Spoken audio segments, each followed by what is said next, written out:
ನಿನ್ನೆ ರಾತ್ರಿ ಶಾಸಕ ಹರೀಶ್ ಅವರ ಬೆಂಬಲಿಗನ ಮರ್ಡರ್ ಆಗಿದೆ. ಕಾನೂನು ಸುವ್ಯವಸ್ಥೆ ಈ ರಾಜ್ಯದಲ್ಲಿ ಕಾನೂನು ಸುವ್ಯವಸ್ಥೆ ಹದಗೆಟ್ಟಿರ್ತಕ್ಕಂಥದ್ರಲ್ಲಿ ಎರಡು ಮಾತಿಲ್ಲ. ನೇರವಾಗಿ ಹೇಳ್ತಾನೆ, ಅದಕ್ಕೆ ರಾಜ್ಯ ಸರ್ಕಾರನೇ ಹೊಣೆ.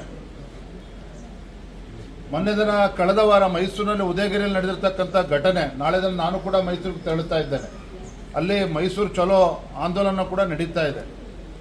ಎಲ್ಲೋ ಒಂದು ಕಡೆ ರಾಜ್ಯ ಸರ್ಕಾರ ಕಾನೂನು ಸುವ್ಯವಸ್ಥೆ ವಿಚಾರದಲ್ಲಿ ಸಂಪೂರ್ಣ ವಿಫಲ ಆಗಿದೆ. ಉದಯಗಿರಿ ಘಟನೆ ಇರ್ಬೋದು, ಪೊಲೀಸ್ ಸ್ಟೇಷನ್ಗೆ ಹೊತ್ತು ಪುಡಾರಿಗಳು ದೇಶದ್ರೋಹಿಗಳು ನುಗ್ಗಿ ಅಲ್ಲಿ ದಾಂಧಲೆ ಮಾಡ್ತಾರೆ ಅಂತೇಳಿ ಅವ್ರು ರಕ್ಷಣೆ ಮಾಡ್ತಕ್ಕಂಥ ಕೆಲಸ ಕಾಂಗ್ರೆಸ್ ಸರ್ಕಾರ ಮಾಡ್ತಾ ಇದೆ.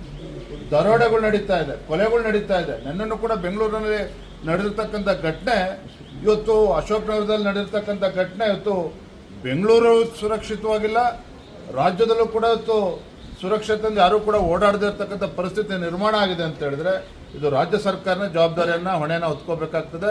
ಮಾನ್ಯ ಗೃಹ ಸಚಿವರು ಅವರ ಹೇಳಿಕೆಯನ್ನು ಗಮನಿಸ್ತಾ ಇದ್ದೆ. ಎಲ್ಲೋ ಒಂದು ಕಡೆ ರಾಜೀನಾಮೆ ಕೊಡಬೇಕು ನಾನು ಅಥವಾ ಕೊಡ್ತೇನೆ ಅನ್ನೋ ದಾಟಿಯಲ್ಲಿ ಮಾತನಾಡಿದ್ದಾರೆ. ಇದು ಅವಿವೇಕತನದ ಪರಮಾವಧಿ. ನಿಮಗೆ ರಾಜ್ಯದ ಜನ ಆಶೀರ್ವಾದ ಮಾಡಿರ್ತಕ್ಕಂಥದ್ದು, ಸರ್ಕಾರ ಆಡಳಿತಕ್ಕೆ ಬಂದಿರತಕ್ಕಂಥದ್ದು, ಇದೆಲ್ಲದನ್ನು ಕೂಡ ಗಟ್ಟಿಗೆ ಇವತ್ತು ಕಾನೂನು ಸುವ್ಯವಸ್ಥೆಯನ್ನು ಕಾಪಾಡಬೇಕು, ಅಭಿವೃದ್ಧಿ ಮಾಡಬೇಕು ಅಂತೇಳಿ ಅದನ್ನು ಮಾಡೋದು ಬಿಟ್ಟು ಈ ರೀತಿ ಈ ಹೇಳಿಕೆಯನ್ನು ಕೊಟ್ಟರೆ ಇನ್ನೂ ಕೂಡ ದೇಶದ್ರೋಹಿಗಳಿಗೆ, ಈ ಥರ ಕೊಲೆಗಡಕರಿಗೆ ಇನ್ನೂ ಕೂಡ ಆನೆ ಬಲ ಬಂದಂತ ಆಗ್ತದೆ. ಇಂಡಿಯಾ ಪಾಕಿಸ್ತಾನ